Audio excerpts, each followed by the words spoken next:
আসসালামু আলাইকুম। আজকে আমি নুডলস রান্না করব। তো তার জন্য আমি এখানে প্রথমে গাজর কুচিটা একটু সামান্য সিদ্ধ করে নেব। তো এখানে সবগুলো নুডলসের প্যাকেট আমি খুলে নিলাম। তো দেখতেই পাচ্ছেন আমার গাজরটা যখন একটু হালকা সিদ্ধ হয়ে যাবে, এখানে আমি নুডলসের প্যাকেটগুলো একটা একটা করে খুলে দিয়ে দিব।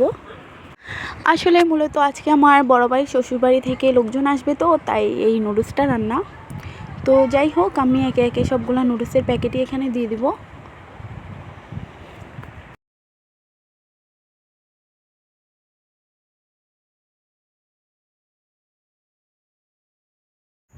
এখন আমি একটু ওয়েট করব বলক আসা পর্যন্ত। দেখুন, যখন নুডলসটা একটু সিদ্ধ হবে, আমি আসলে নুডলসটাকে বেশি সিদ্ধ করব না। বেশি সিদ্ধ করলে নুডলসটা ভাজার সময় অনেকটা লেগে যায়। তো আমি হালকা একটু সিদ্ধ করে নিব। এই পর্যায়ে একটা হাতাতে আমি ছেঁকে নিব নুডলসটাকে। তো একটা কড়াইতে এখন তেল দিয়ে দেব পরিমাণ মতো।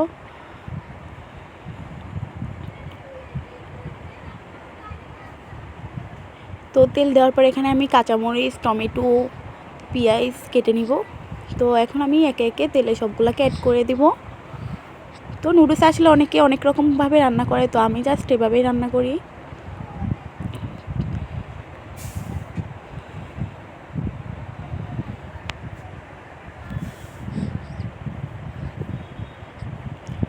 তো দেখুন, আমার এখানে যখন পেঁয়াজটা অর্ধেকটা হয়ে যাবে, তো আমি এখানে এখন নুডলসের মশলাগুলো অ্যাড করে দিব। একে একে সবগুলো মশলা অ্যাড করে দিব এখানে।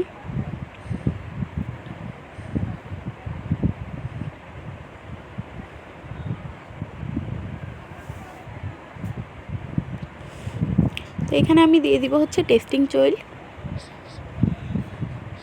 তো এখানে আমি পরিমাণ মতো টেস্টি লবণ দিয়ে দিলাম। তো এখন আমি এখানে আবার সামান্য খাওয়ার লবণও দিয়ে দিব।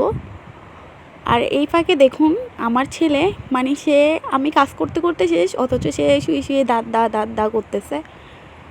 তো যাই হোক, এখন রান্নাতে ফিরে আসি। যখন আমার এগুলো একটু হয়ে যাবে, এই পর্যায়ে নেড়ে চেড়ে ভালো করে মিশিয়ে নিব, মশলাটাকে ভালো করে কষিয়ে নিব। তো এই পর্যায়ে এখানে আমি একটা ডিম ভেঙে দিব। আপনারা চাইলে ডিমটা নাও দিতে পারেন বা দিতে পারেন, ডিমটা দিলে একটু মজা হয়, সেজন্য আসলে দেওয়া। আমি ডিমটাকে ভালো করে মিশিয়ে নিব। আসলে ডিমটা দেওয়ার সাথে সাথেই মেশাতে হবে, না হয় ডিমটা শক্ত হয়ে ওখানেই লেগে যাবে। আমি ডিমটা দিয়ে ভালো করে নেড়ে চেড়ে মিশিয়ে নিব। এই পর্যায়ে আমি এখানে নুডলসগুলো দিয়ে দিব। তো নুডলসগুলো দিয়ে আমি এখন ভালো করে মিশিয়ে নিব।